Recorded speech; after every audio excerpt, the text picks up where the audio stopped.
한 사람 한 사람의 인생을 통해서 하나님은 선한 계획을 가지고 있습니다. 그리고 그 선하신 주의 목적에 응답하는 사람의 인생은 하나님의 그들의 삶을 통해서 하나님의 스토리, 그분이 역사를 써내려가기 시작합니다. 우리가 이곳에 있다는 것 자체가 하나님의 섭리인 줄 믿습니다. 요즘 시대는요, 내가 누군지도 모른 채 그냥 하루하루 성공과 인기와 또 물질이라고 하는 허상을 쫓아서 공허한 질주를 내달리고 있습니다. 내가 누구인지 모르는데 성공을 얻으면 뭐 하겠습니까? 내가 누구인지 모르는데 인기가 있으면 뭐 하겠습니까? 내가 누구인지도 모르는데 물질이라고 하는 허상을 가지고 그 많은 물질이 있으면 뭐 하겠습니까? 내가 누구인지 모르고 살아가는 인생만큼 공허하고 허무한 게 없을 겁니다. 세시봉에 나왔던 윤형주 씨가 자기가 공부도 잘했죠, 또 의대생이죠, 또 그 미성의 목소리 기타로 착 연주하면 요즘 방탄소년단급이었어요. 그렇죠? 그분이 그렇게 엄청난 인기를 얻고 있을 때 너무 공허하더랍니다. 너무 허전하더랍니다. 허무하더랍니다. 그래서 결국 대마초를 피우게 됩니다. 그리고 영하 17도의 감옥에서 그 부들부들 떨면서 죽음을 생각하고 있을 때 어머니가 넣어준 성경책을 그곳에 읽었습니다. 성경책을 읽다가 그분이 하나님을 만나게 돼요. 그리고 그가 그 감옥, 그 추운 감방에서 그가 찬양을 작곡하게 되는데, 예수님이 말씀하시니 물이 변하여 포도주 됐네. 예수님 말씀하시니 거친 파도가 잔잔해졌네. 예수님 나에게도 말씀하소서. 새롭게 변화시켜 주소서. 그 곡을 그 감옥에서 그분이 작곡하게 됩니다. 그리고 예수님 만나게 되면서 인생의 목적을 알았어요. 내가 누군지를 알게 돼요. 자기 자신 누군지를 알게 되니까 세상의 성공과 인기를 위해서 노래했던 사람이 이제 하나님의 영광을 위해서 노래하기 시작하는 겁니다. 사람들이 듣기 좋은 노래를 불렀던 사람이 이제 하나님의 영광을 찬송하기 위해서, 영혼을 구원하기 위해서 노래하기 시작하는 겁니다. 여러분, 내가 누구인지 모른 채 달려가는 인생만큼 허무한 게 없어요. 나 그냥 열심히 일하고 돈 벌어서 노후 걱정 안 하고 애들 결혼할 때 집 한 채 하나 사주고 그 정도면 됐지 뭐. 그리고 나서 뭐요? 그게 잘 사는 인생이라고요? 뭐 더 없겠지 뭐. 여러분, 참 어떤 제 친구한테 물어봤어요. 너는 왜 교회를 안 다니냐? 친구가 목사인데 너 왜 신앙에 대해서 관심이 없니? 라고 했더니 너무 힘든데, 사는 것도 힘들어 죽겠는데 거기까지 생각하면 못 산대요. 거기까지 생각할 겨를도 없고, 생각하면 뭐 하냐고, 두렵기밖에 더 하냐는 거예요. 두려울까봐, 두려우니까 생각하지 않는데요. 야, 죽고 난 이후의 삶이 있어. 거기까지는 생각 못 하겠고 두렵고 생각 안 하고, 당장 사는 것도 힘들어 죽겠는데 거기까지 왜 생각하냐는 거예요. 미래를 보지 않으려고 해요. 영원히 하나님과 함께 사는 세상이 있고 영원한 형벌이 있다고 말해도 듣지 않으려고 해요. 왜요? 관심이 없어요. 이 땅이 전부니까요. 이 땅의 삶이 전부인 줄 알고 있어요. 그러나 우리는 알지 않습니까? 이 땅의 삶이 전부가 아니라 죽음 이후에 새로운 생명, 새로운 세상이 열리는 줄 믿습니다. 우리는 그곳에서 하나님과 영원히 함께 살게 될 줄 믿습니다. 여러분, 천국은요, 영원히 사는 것이 아니라 영원히 하나님과 함께 관계를 맺는 곳입니다. 영원히 저 천국에서 영원히 죽지 않고 하나님과 아름다운 관계, 사랑의 관계를 맺는 시간들이 천국의 삶이에요. 어떤 분이 천국 가기 싫대요. 자기는 천국 가서 어떻게 평생 영어도 기타만 치고 있냐는 거예요. 천국 가서 맨날 기타만 치는 줄 자기는, 맨날 기뻐하고 즐거워하고 노래만 부르는 줄 아는, 자기는 그거 싫대요. 그러면 지옥 갈 거냐? 지옥도 싫대. 자기는 죽음 이후의 세상이 없었으면 좋겠대. 이 땅이 끝이면 좋겠대. 참 너무 곰탱이가. 천국이 기타 하나를 메고 맨날 노래나 부르는 줄 착각하고 있는 거예요. 천국은 하나님과 영원토록 함께 그분의 이름을 찬송하며 그분과 함께 생명의 교제, 행복한 교제를 나누는 곳, 사랑의 교제를 나누는 곳입니다. 주님 만나고 내 인생이 무엇인지, 내가 어디를 향해 가고 있는지, 내 인생의 목적을 깨닫는 그 순간 여러분, 우리 인생은 완전히 새로운 인생을 살게 되는 것입니다. 여러분들도 그렇게 하나님을 만나서 새롭게 변화된 인생 살아가게 될 줄 믿습니다. 또 살고 있는 줄 믿습니다. 오늘 본문을 보면 한 어머니가 나옵니다. 한 어머니, 모세의 어머니입니다. 그 어머니 이름이 뭐죠? 요게벳입니다. 아므람이라는 남편과 요게벳이 결혼했습니다. 근데 이 아므람의 이름은 사실 여기에 등장하지도 않고 잘 이렇게 뭐 중요한 인물도 아닙니다.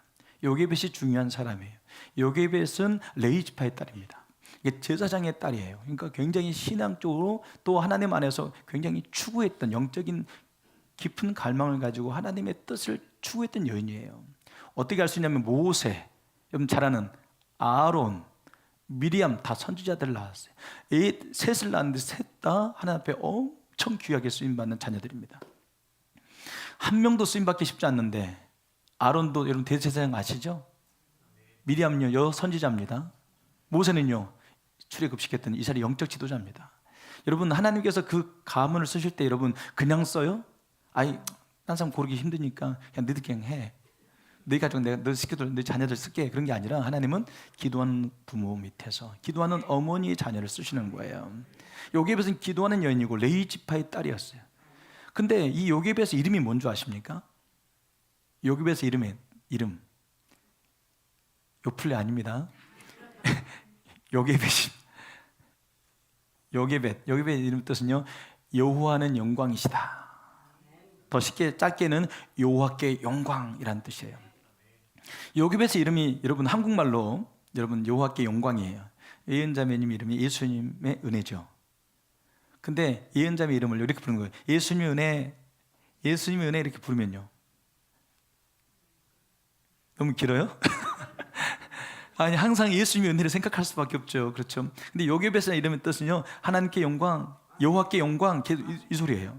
여러분 평생 자기 이름을 부를 때마다 여호와께 영광이라고 부르는데 어떻게 그 삶이 방향과 목적이 분명하지 않을 수 있겠습니까? 내 인생은 하나님께 영광을 돌리는 삶을 살겠다라고 결정하게 되는 거죠.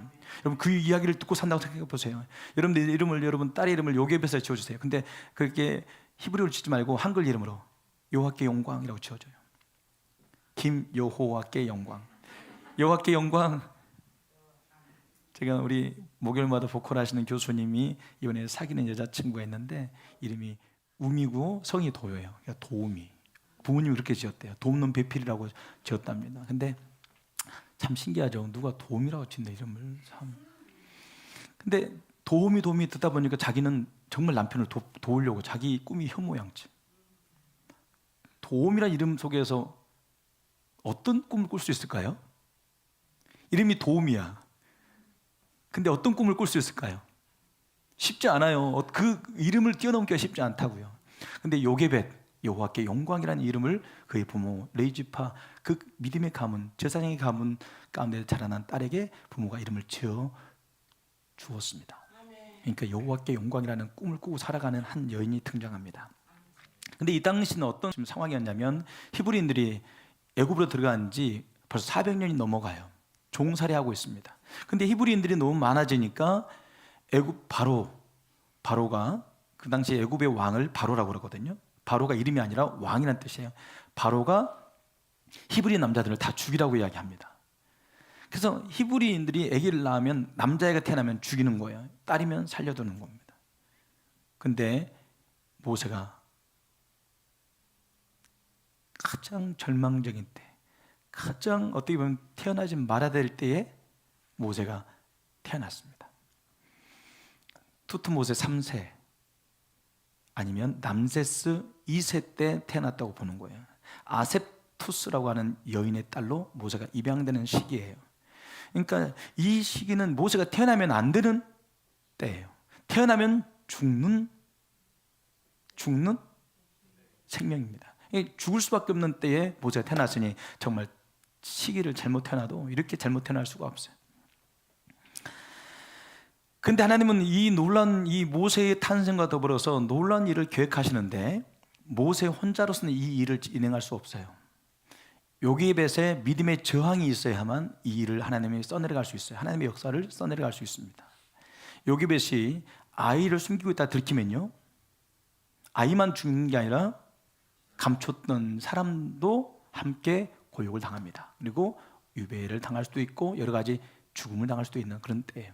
그런데도 이 아이를 낳고 이 아이를 석 달 동안 집에 숨기는데, 아이를 낳으면 아기 때는 울음소리가 어때요? 작아요. 그렇죠? 모세는 그 소리를 감출 수 있었나 봐요. 석 달 되니까 애가 더 이상 감출 수가 없게 되었어요. 근데 석 달 되면 애가 가장 이쁠 때 아닙니까? 젖을 먹이고 아이를 키우다 보면 한 100일 정도 있는 아이를 막 태어나서 아이를 뺏겨도, 아이가 죽어도 얼마나 힘들고 얼마나 아픈데 100일 키웠던 아이를 나일 강가에다가 갈대상자를 만들어 띄운다는 게 쉬워요, 어려워요? 여러분, 갈대상자에다가 여러분 아이를 띄운다는 거, 이게 쉬운 일이 아니죠. 부모 입장에서는 내 품이 아니라 남의 품에다가 맡기는 것도 쉽지 않는데 나일 강가에다가 갈대사에다가 갈대상자를 놓고 지켜보는 겁니다. 하나님이 어떻게 하실지 하나님의 손에 맡기는 거죠. 근데 저는 이 본문을 보면서 요게벳이 왜 이렇게 석 달 동안을 감출 수 있었을까? 왜 갈대상자를 만들어 나일강에 띄우는 걸까? 이 모든 것 속에 이 요게벳의 믿음의 저항운동이 있는 겁니다. 아이를 내어놓으라고 하고 아이를 죽이겠다고 하는데 아이를 내놓지 않습니다. 저항이라고 하는 뜻이 레지스탕스라고 하는 프랑스 혁명 때 쓰였던 단어가 있어요. 레지스탕스인데 이 믿음의 저항을 하는 거죠. 아이를 내놓아라, 아이를 죽이겠다 해도 내놓지 않는 겁니다. 믿음의 저항 운동을 펼치는 겁니다. 석 달이었어요. 짧은 시간이었어요. 그렇지만 그 저항 운동을 이 요게벳이 실행해 갑니다. 여러분, 하나님의 거룩한 뜻을 위해서 우리도 믿음의 저항 운동을 해야 합니다. 아이들이, 자녀들이 세상에 빼앗기고 있습니다. 세상 쾌락, 재미, 친구, 연애, 인기, 돈에 애들이 완전히 마음을 빼앗기고 있습니다. 아이들이 신앙에 대하여, 하나님에 대하여 이게 여러분 집중하는 게 쉽지 않아요. 우리 요한이가 CCC를 다니고 있습니다. CCC에서 이렇게 예배만 드린대요. 나는 CCC 들어간다고 해서 굉장히 기대했거든요. 이제 여름 수련회도 하겠지. 여름 캠프 하게 되면 천막초는 거기서 자거든요. 막 먹고 자고 진짜 은혜 받거든요. 근데 1박 2일로 줄었대요. 이제 그게. 예전엔 그래도 3박 4일 하고 2박 3일 하고 그랬는데, 제주도에서도 하고 뭐 그랬는데 요즘은 1박 2일로 줄었다는 거예요. 요즘 세상이요, 모든 단체가 다 예배를 줄이고요, 예배를 안 드리려고 그래요. 뭐 결혼식도 마찬가지 예배 안 드리려고 그러고, 하여튼 수련회도 예배가 줄어버린, 뭐 다 놀자 판이에요. 이제는 수련회도요, 예전에는 아침부터 점심, 오후, 저녁 다 집회였는데 요즘은요, 아침 놀고 점심 놀고 오후 놀고 저녁에 잠깐 수련합니다. 그것도 안 하려고 그래요. 그리고 나서 은혜를 구해요. 여러분, 그렇게 잠깐 맛보기로 심심풀이 땅콩처럼 예배를 드리면서 하나님 앞에 은혜를 달라고 그러면 하나님이 은혜를 주시겠습니까? 전심으로 나와 예배할 때 하나님 은혜를 주시는 건데, 전심으로 날 찾고 찾으면 너희는 날 만나리라, 너희가 살게 되리라 하셨는데, 전심으로 찾지 않고 그 프로그램 중에 마지막 끝에다 살짝 넣어놓고 그걸 하자니 하나님 은혜를 주기도 어려워요. 이 요게벳이 석 달 동안을 목숨 걸고 지키지 않습니까? 여러분, 우리도 정말 하나님의 뜻을 위해서 우리 인생에 어떤 시간들을 정해놓고 목숨을 걸고 믿음의 저항운동, 이 시대 가운데 다음 세대를 위한 열정적인 기도가 우리 안에 회복되었으면 좋겠습니다. 세상의 명령에, 또 바로의 명령에 순응하지 않는 이런 모습, 그냥 프로그램이, 시스템이, 세상이 그러니까 그렇게 자녀를 키우는 게 아니라 세상과 다르게 키워보는 거예요. 남들은 다 그렇게 키우고 학원 보내고 그렇게 돈이, 성공이 중요하다고 말하지만 나는 신앙이 중요해. 나는 네가 하나님을 사랑했으면 좋겠어. 난 네가 성공하는 것보다, 인기를 얻는 것보다, 명예를 얻는 것보다 난 네가 하나님을 알았으면 좋겠어 라고 분명히 가르쳐야 됩니다. 자녀가 있는데 부모 세 명이 이렇게 모여서 자녀를 자랑하는 겁니다. 우리 아들 이번에 장학금 받았다고 막 자랑하는 거예요. 대학교 왔는데 자랑, 아유 우리 아이는 교수님이 아주 실력 인정해줘서 조교로 뽑았다고 자랑하는 겁니다. 근데 세 번째 부모는 자랑할 게 아무것도 없고 장학금도 못 받았고 학교 성적도 안 좋아요. 그런데 부모님이 이렇게 말하는 겁니다. 우리 아이는 요즘 새벽기도 다녀. 그러자 세 분이 조용해지는 거예요. 여러분, 세상 사람들은 우습게 알지 모르지만 믿음의 가정에서 내 자녀가 새벽기도 다녀, 요즘 하나님께 기도하는데 내 가슴이 뜨거워진다, 내 자녀가 하나님 앞에 나와 하나님을 예배하고 하나님께 기도하는 모습을 보니 내가 요즘 너무 하나님께 감사해 라고 말하니까 그 분위기가 딱 정리되는 거예요. 세상 성공, 명예, 인기를 이야기하고 있는데 갑자기 하나님을 이야기하면 이 레벨이, 차원이 틀려져 버려요. 여러분, 장학금 이야기할 때, 성공을 이야기할 때 우리는 누굴 이야기해요? 하나님을 딱 이야기하는 거예요. 내 자녀는 하나님을 사랑하고 있어. 그 말 한마디면 여러분, 아무도 거기에다가 그래서 뭐 우리는 장학금 받았다고 할 사람이 아무도 없어요. 그래도 뭐 우리 아들 조교로 뽑혔다고 아무도 말 못해요. 하나님을 사랑하고 있다는 그 말이 가장 강력한 말이에요. 그렇게 세상 속에서 하나님 편에 서서 믿음의 저항 운동을 여러분들 실현해 가셔야 되는 거예요. 여러분, 부모의 믿음이 끊기면요, 다음 세대의 믿음이 끊겨버리는 겁니다. 지금 어린이 주일입니다. 어린이 주일인데 어린이 어디 갔습니까? 3층에 있습니다. 3층에 있는 애들도 있지만 3층에 없는 애들도 있습니다. 어디 갔습니까? 부모 손잡고 지금 놀이터 가고 이 황금 연휴에 자녀들 데리고 갔는데 그 자녀들이 신앙이요 무너져 버려요. 나중에 부모가 교회 가자고 그러면 애들이요 안 간다고 그래요. 왜요? 그때는 놀러 갔잖아요. 주일날 그때 놀러 가놓고는 왜 지금은 안 된다는 거예요. 지금 엄마가 믿음이 요즘 좀 더 생겼다. 그때는 엄마가 믿음이 없어서 그랬는데 이제는 다녀야 돼. 그때는 엄마가 하자는 대로 했지만 지금은 아니에요. 각자 합시다. 신앙 종교의 자유 있지 않습니까? 갑자기 아이 말이 달라져요. 통제 안 됩니다. 근데 지금 해야 된다는 거, 지금 신앙교육을 해야 된다는 걸 몰라요. 지금이 가장 적기고 지금 훈련시키지 않으면 나중에 얼마나 큰 부담이 있고 얼마나 큰 씨름이 있는지 모르는 거예요. 그래서 대부분 지금을 타협하게 되는데 진짜 그건 나중에 후회하게 되는 상황입니다. 근데 부모가 믿음을 딱 지키잖아요. 그러면 자녀들이요 절대 나중에 그 선을 넘지 않아요. 신기하죠? 부모가 믿음을 지켜주잖아요. 그러니까 본 걸 절대로 무시 못하는 겁니다. 부모님이 교회 갈 때 주일 성수 위해서 토요일 날 옷을 준비하고 또 예배 늦지 않게 해서 그분이 준비하면서 아침 일찍 정결하게 옷을 입고 교회에 가는 모습을 본 자녀들은 나중에 믿음이 생겨도 그렇지만 믿음이 생기지 않았을 때에도 그렇게 신앙생활을 합니다. 참 본을 보인다는 건 참 무섭습니다. 자녀들은요 알아요. 부모가 중히 여기는지 중히 여기지 않는지를 알아요. 부모가 직분을 중히 여기잖아요. 그럼 아이도 알아요. 집사님이, 권사님이, 장로님이 정말 중요한 거구나 알아요. 근데 부모가 그걸 중요하게 여기지 않으면 자식도 몰라요. 그게 뭔지. 그냥 직분 하나 받은 건 줄 알고 있습니다. 하나님 앞에 나와서 예배 드릴 때, 예물 드릴 때 정성껏 드리는 게 뭔지 부모가 중히 여기면요 아이들도 다 알아요. 제가 예를 들었지만은 이제 우리 교회 시공을 하게 되면 제가 멘토로 모셨던 목사님이 오셔서 이 일을 봐주실 거예요. 이번 주에 한번 오신다고 그랬는데 그분이 김대영 목사님이십니다. 네, 그 목사 오신다고 그랬는데 제가 명절 때가 되면 제가 그 목사님을 항상 섬겼어요. 좋은 것만 오면 그분을 드렸어요. 우리 둘째가 그러는 거예요. 좋은 것만 들으면 이거 빨리 그분 갖다 드리라고. 좋은 것만 들으면 그분 갖다 주라고 해가지고 나중에는 우리는 드리려고 했는데 애가 그러니까 웃기더라고요. 좋은 거 들어오잖아요. 김대웅 목사님 드려야지 그러는 거예요. 애가 알아요. 누굴 존경하고 있는지, 얼마나 누굴 사랑하고 있는지 다 알아요. 내가 아무리 교회 다니자 해도 소용없어요. 부모가 중히 여기면 아이는 아는 거예요. 그럼 설명하지 않아도 알아요. 신앙의 영적 유산은 어떻게 흘러가는 줄 아십니까? 기도해, 성경 봐, 빨리 씻고 빨리 교회 가자. 이렇게 신앙이 생겨지는 게 아니고 부모가 중히 여기는 것만 들어가요.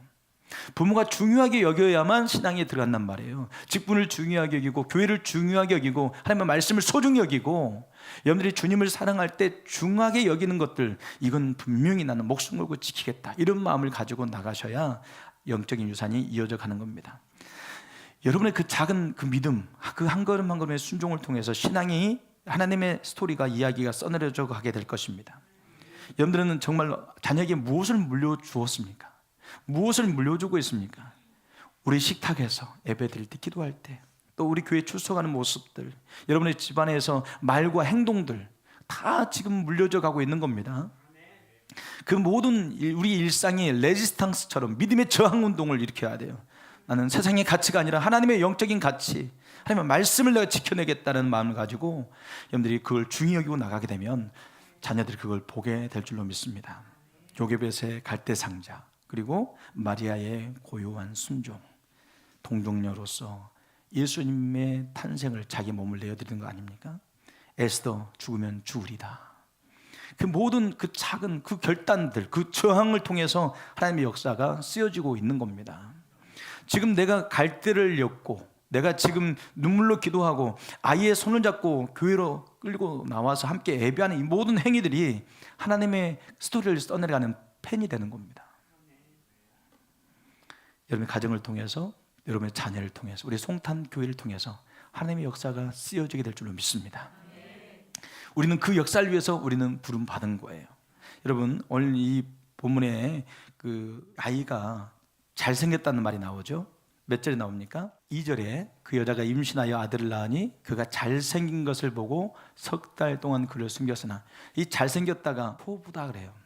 그러니까 하나님이 선하게, 하나님이 어떤 선한 목적을 가지고 계시다라는 뜻이에요. 그러니까 그 여자가 임신하여 아들을 낳으니, 요게벳이죠. 요게벳이 하나님의 선하신 목적을 보고 이 모세를 통해서 하나님의 계획, 선하신 목적이 있음을 깨닫고 석 달 동안 숨겼다라고 나와 있는 거예요. 토부라는 단어는 굉장히 많이 쓰여집니다. 신약에 보면 착하고 충성된 종이라고 그러죠. 그 착하다는 뜻이 토부예요.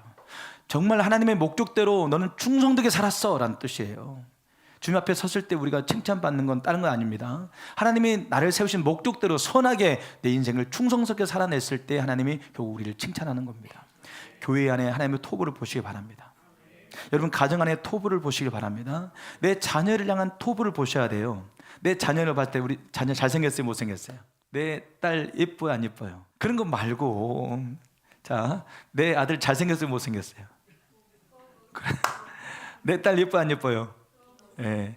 그렇게 겉모습만 보지 마시고, 내 딸, 내 아들 잘생겼네, 예쁘네만 보지 마시고 하나님의 계획, 하나님의 목적이 내 자녀 가운데 있음을 보게 될 수 있길 바랍니다. 우리 송탄교회가 외장 공사하고 우리 교회 멋있었다가 아니라 우리 송탄교회를 향한 하나님의 토부를 보셔야 돼요.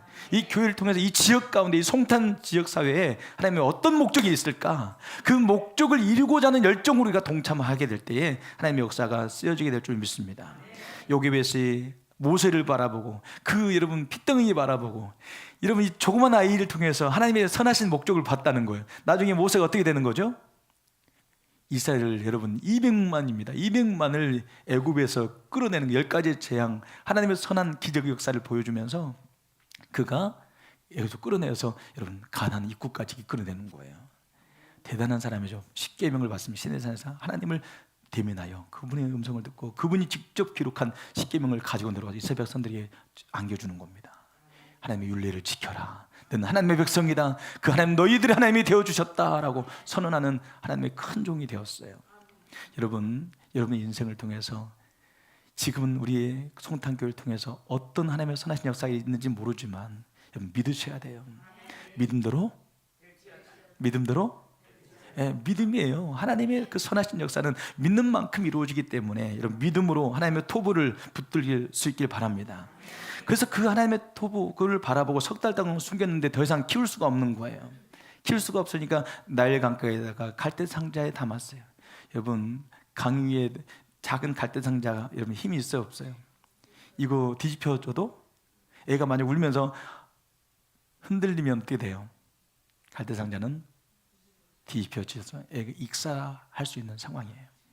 근데 하나님은 그 나일 강가에 띄어진 갈대 상자 어디로 인도하죠? 바로의 딸에게로 인도합니다. 그리고 이 아이를 바라보니까 어때요? 히브리 아이라는 걸 알게 됩니다. 그리고 이 아이를 딱 보니까 무슨 마음이 드냐면 불쌍히 여기는 마음을 주었다는 거예요. 여러분, 지나가는 아이 불쌍해서 막 우리 집에 막 거두나요? 아무나 불쌍히 여기는 마음 드는 게 아니에요. 구호단체에서 가끔 TV에다가 방송을 딱 내보내면 여러분 정말 불쌍한 사람들 진짜 많죠. 예쁜데도 불쌍해. 거기 여러분 다 모델 아닙니까? 얘들도요 그냥 불쌍한 애 많아요. 근데 예쁜데 불쌍한 애는 많지 않거든요. 그 애들 찾는 거예요. 그래야 사람 마음에 감동되고 사람 마음 움직이니까. 모세를 딱 봤는데, 모세를 보는데 이 하세토스라는 이 바로의 딸이 마음이 무슨 마음? 연민이 생, 불쌍히 여기는 마음 생겨. 히브리 민족이 불쌍하게 자기 아이를 살리고자 이렇게 던졌구나. 갑자기 불쌍히 여기는데 이 불쌍히 여기는 마음 누가 준 걸까요? 여러분 어떤 마음이 드는 거 여러분 누가 주는 거예요? 하나님이 주시는 거예요. 여러분 요즘 근래 들어서 불쌍히 여기는 마음 든 사람이 있죠. 바로의 딸의 마음에 불쌍히 여기는 마음을 주어서 이 히브리의 아이 모세를 거두게 합니다. 그리고 이 아이를 데려다가 모세의 어머니 이 요게벳의 유모가 되어서 또 아이의 신앙교육을 지키는 거예요. 그 미리암이 가가지고 유모 혹시 필요하지 않냐고 했더니 필요하다. 내가 유모를 소개시켜 줄 분이 있습니다 했더니 데리고 와서 젖을 먹여라. 그리고 싹을 주겠다 했는데 누굴 데리고 왔죠? 요게벳을 데리고 왔는 거예요. 요게벳의 품에서 얘가 자라는 겁니다. 3년 4년 그 젖먹이 때 이 모세를 키운 이 어릴 때 유아교육이 40년을 가는 거예요. 애굽의 모든 학문과 학술에 능한 자가 되었지만 끝까지 히브리인으로서 하나님 백성의 정체성을 잃지 않고 믿음을 지켜내고, 히브리서는 뭐라고 말하냐면 모세가 하나님의 백성과 고난받는 것을 애굽의 그 부유와 부귀와 그 영광을 누리는 것보다 더 귀하게 여겼다는 거예요. 여러분, 세상 영광 부귀, 여러분 왕의 자녀로 살아가는 게 더 좋아요? 하나님의 백성과 고난받는 게 더 좋아요? 바로 왕의 자녀로서 여러분 그 애굽에 있는 모든 걸 누릴 수 있는 명예, 권력, 부귀를 다 누릴 수 있는데 그걸 다 포기하고 모세가 뭘 선택해요? 하나님의 백성과 고난을 선택했다는 거예요. 이건 여러분 유아교육입니다. 이게 교육의 힘이에요. 부모의 교육이 이렇게 중요한 거예요. 내 자녀들이 지금 돈을 쫓고 있다면 부모님이 야 좋은 대학 가서 좋은 직장 가야지 이렇게 가르친 거예요. 내 자녀가 돈을 쫓고 있다면요 분명히 부모가 그렇게 가르쳤을 확률이 높아요. 돈 거렸을 거예요. 여러분 하나님 했어야 되는 거예요. 하나님 앞에서 예수님 사랑해 신앙 했어야 되는 거예요. 근데 갑자기 어느 순간 우리 위해서 그걸 떠나져 버렸어요. 명절 되고 아니면 이렇게 황금 연휴가 되면 다 휴가 워라벨 힘들었고 우리 너무 피곤하니까 가족과 함께 여행 가는 거, 이게 더 중요한 때가 돼버렸어요. 요즘 이 시대를 종교 신앙으로 표현하고 있습니다. 이제는 가족끼리 떠납니다. 가족끼리 시간을 보내고 가족끼리 교회를 다닙니다. 그래서 요즘 교회를 돌아보면 80%가 주일학교가 없어요. 교회에 80%가 주일학교 없는 우리 교회는 20% 안에 드는 거예요. 주일학교가 있으니까. 근데 그 교회 안에서 아이들이 주일학교가 다니게 되면 부모가 교회에 100% 다닙니다. 요즘은 부모가 교회 안 다니는데 주일학교 다니는 애는 거의 없어요. 그러니까 가문, 가정, 부모 교육이 자녀에게 이어져 간대요. 그리고 누구에게 가장 영향을 많이 받느냐 알아봤더니 엄마. 결국 엄마의 신앙이 자녀에게 이어져 간대요. 여러분의 신앙이 자녀에게 이어져 가게 될 겁니다. 하나님은 여러분의 신앙을 통해서 믿음의 저항, 하나님의 그 때를 위해서 여러분 인생을 드리고 자녀를 믿음을 잘 양육하면 하나님은 그 자녀를 통해서 하나님의 역사를 써내려가기 시작하는 겁니다. 여러분 자녀 가운데 모세가 나오면 어떻게 할 거예요? 여러분 자녀 가운데 만약에 모세가 나오면 어떻게 할 거냐고. 이 시대의 영적인 지도자 나오면 어떻게 할 거냐고. 얼마나 좋겠어요. 그러면 그 모세는 누가 만드는 거예요? 엄마가 만드는. 여러분이 그런 엄마면 되는 거예요. 모세가 중요한 게 아니라 요게벳이 중요하다. 이 시대는 요게벳이 있어야 모세가 나오는 건데 지금 믿음의 저항 운동을 일으키지 않고 믿음의 결단이 없기 때문에 모세가 여러분 계속 나일강에 빠져 죽고 있는 겁니다. 모세가 살아야 되는데 하나님의 섭리 속에서 하나님의 역사 속에서 계속 새로운 스토리를 써내려가야 되는데 누가 없어요? 나일강에 아무도 안 바치는, 하나님 손에 맡기질 않는 겁니다. 나일강에 뛰었을 때 여러분 갈대상자가 흔들거립니다. 그걸 바라보는 부모의 마음은 어떨까요? 작은 갈대상자가 나일강에서 이렇게 흔들리는 모습을 보는 부모의 마음이 얼마나, 그냥 주저앉아서 울 수밖에 없겠죠. 하나님께 맡겼을 수밖에 없는데 그 하나님이 그 선하신 손이 어떻게 역사하나 믿음으로 바라보고 있는 거예요. 근데 딱 바로의 딸에게로 그 바구니가 안겼을 때 그 마음이 얼마나, 하나님을 신뢰하는 마음이 얼마나 컸겠나, 그 요게벳의 마음이 얼마나 깊었을까, 그런 생각을 해봅니다. 여러분 요즘은 SKT 사건을 통해 인증키도 다 넘어가 이런 사례는 지금까지 없었답니다. 유심까지 다 개인정보가 완전히 털렸지 않습니까? 이런 때 지금도 믿음도, 우리 믿음까지 탈탈 털리면 어떻게 합니까? 지금 다 털리고 있는데, 우리 개인정보도 털리고 있고 유심도 털리고 인증키도 다 털렸는데 믿음까지 털리면 어떻게 해요? 따라합시다. 믿음만큼은 털리지 말자. 믿음만큼은 우리 털리지 않았으면 좋겠습니다. 여러분 하나님께서 오늘 우리에게 묻습니다. 너는 지금 자녀의 신앙을 위해서 무엇을 하고 있느냐? 나만의 신앙이 아니에요. 나 개인만의 신앙이 아니고 내 모습이 결국 자녀의 신앙이 된단 말이에요.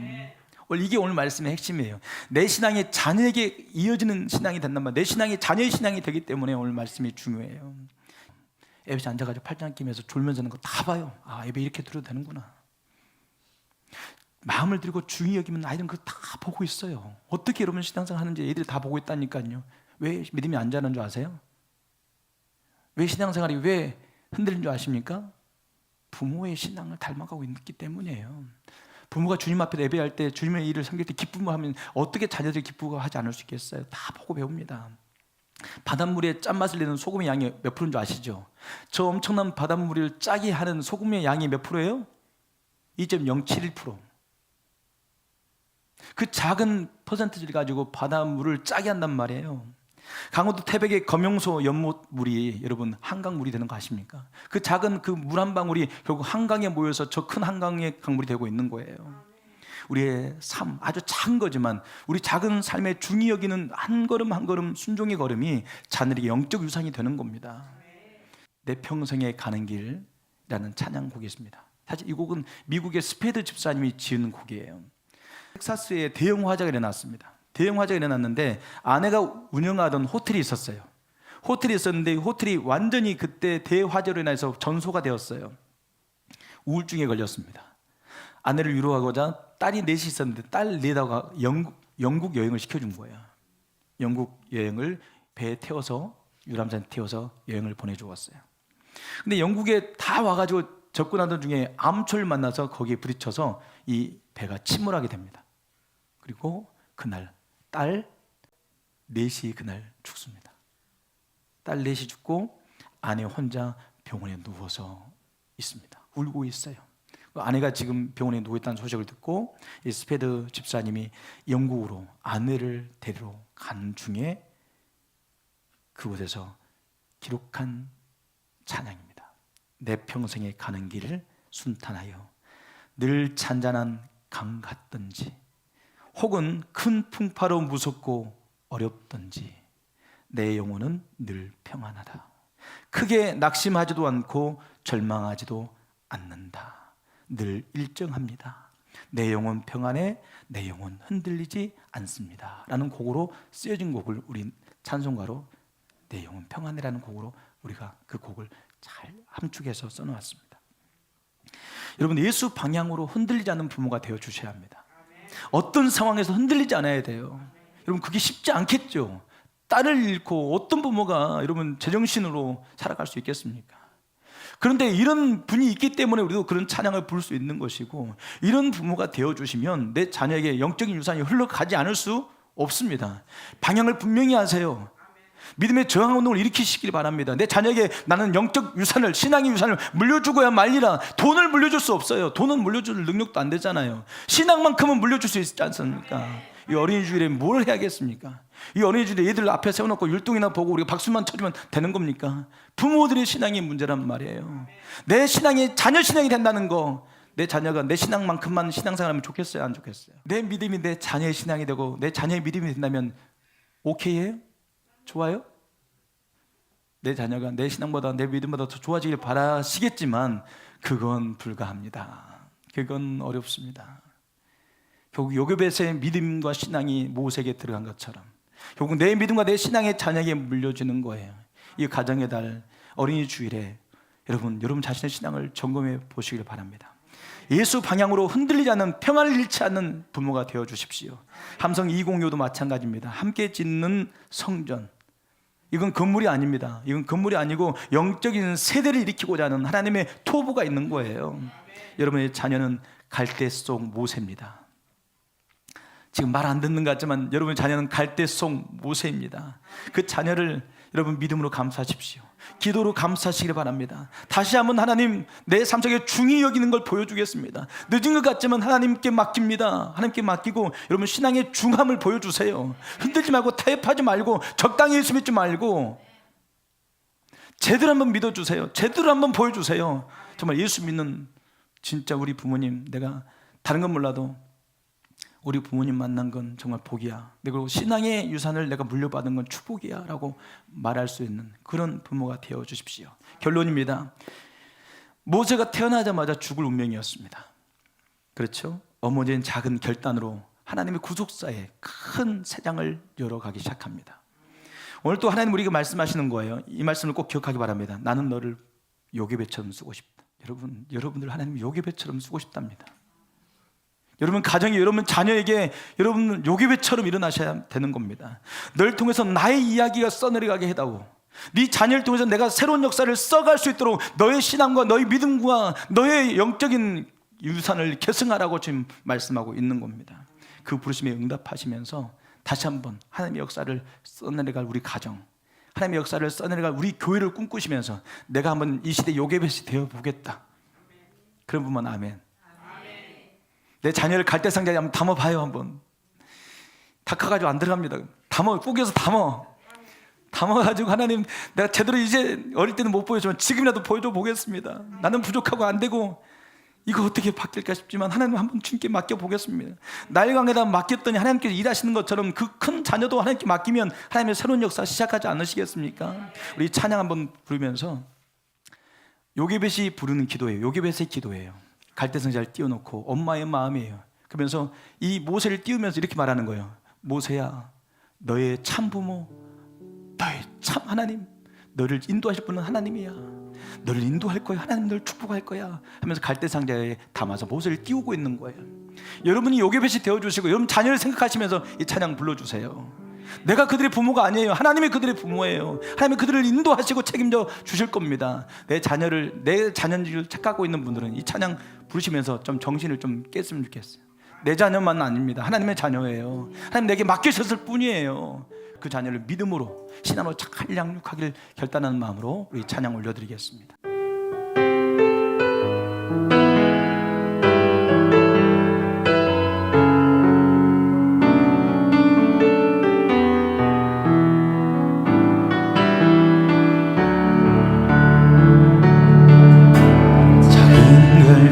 상자 목이 새지 않도록 여전한 나무 진을 칠하네. 어떤 마음이었을까 그녀의 두 눈엔 눈물이 흐르고 흘러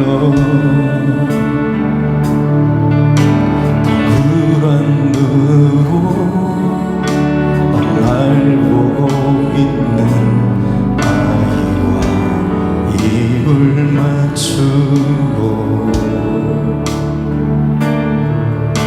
상자를 덮고 가까이 비우며 간절히 기도했겠지. 정처 없이 강물에 흔들 흘러내려가는 그 상자를 보며 눈을 감아도 보이는 아이와 입을 맞추며 주저앉아 눈물을 흘렸겠지. 너의 삶의 참조인 너의 참부모이신 하나님 그 손에 너의 삶을 맡긴다. 너의 삶의 참조인 너를 이끄시는 주 하나님 그 손에 너의 삶을 드린다. 그가 널 구원하시니 그가 널 이끄시리라. 그가 널 사용하시리. 그가 너를